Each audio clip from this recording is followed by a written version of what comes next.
Martesa në Islam.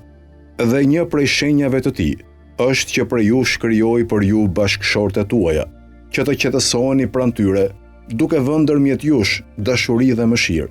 Me të vërtetë, në këtë ka shenja për njerëzit që mendojnë, por paria e popullit të tij, e cila nuk besonte dhe e mohonte takimin në botën tjetër, dhe së cilës i kishin dhënë të mira në këtë botë, tha: "Ky është vetëm njeri si ju, ha nga ato që hani edhe ju, dhe pi nga ato që pini edhe ju."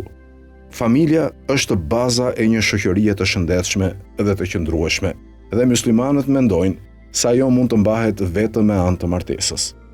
Në mënyrë që të ruhen marrëdhëniet e pastra ndërmjet burrit, gruas dhe fëmijëve në shoqëri, Islami, në mënyrë absolute, e ndalon tradhtim bashkëshortore, imoralitetin dhe homoseksualitetin. Profeti, paqja dhe bekimet e Allahut qofshin mbi të, ka thënë: "Kushdo që dëshiron të gjejë Zotin në një gjendje të pastër dhe të lirë, e gjen atë duke marrë një grua. Çdo kush që është i martuar e ka ruajtur gjysmën e besimit." Dhe në një tjetër hadith thuhet: "Kijeni frikë Zotin në gjysmën tjetër ose në pjesën e mbetur." Nuk ka institucion në Islam që të jetë më e shtrenjtë dhe më e dashur për Zotin se sa martesa. Islami e lejon martesën në 3 mënyra. Bashkimi legjitim mes burrit dhe gruas mund të bëhet në baza të përhershme, që përfshin dispozitat për poligamin. Ka gjithashtu dispozita për martesën e përkohshme, të cilën do ta shqyrtojmë më vonë së bashku me të tjera subjekte, kur të sqarojmë çështjet lidhur me shkollën shiite të Islamit. Në një martesë të përhershme, burri është përgjegjës për familjen e tij, kështu që ai merr përsipër detyrimet për shpenzimet e përditshme, si rrobat, qiran, shkollimin, udhëtimet familjare, argëtimet, si dhe të tjera shpenzime për trajtime mjekësore apo ilaçe, dhe çdo gjë tjetër që mund të kontribojnë në mirëqenien e familjes. Nëse gruaja punon, ajo ka të drejtën të bëjë çfarë të dojë me të ardhurat e saj. Ajo mund të kontribojë në të ardhurat e familjes nëse dëshiron, por nuk është e detyruar të bëjë punët e shtëpisë. Në të njëjtin këndvështrim, burrat dhe gratë kanë të njëjta të drejta të trashëgimisë. Pra, ata mund t'ia lënë trashëgim pasurinë e tyre njëri tjetrit. Në rastin e martesës së përhershme, asnjëra nga palët, pa miratimin e palës tjetër, nuk mund të kontrollojë lindjet apo të bëjë diçka tjetër që ndalon dëshirën për të pasur fëmijë.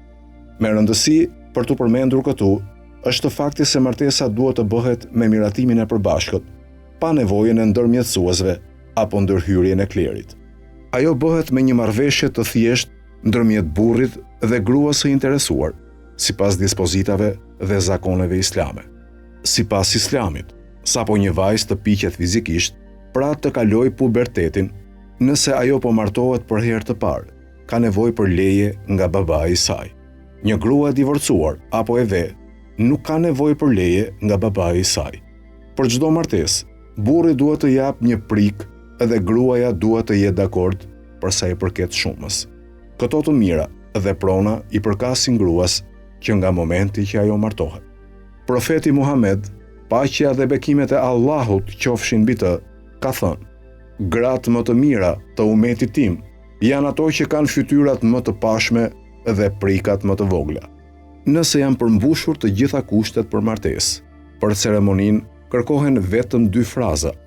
Gruaja të thotë: "Unë e pranoj martesën me ty", duke marrë në konsiderat prikën e rënë dakord.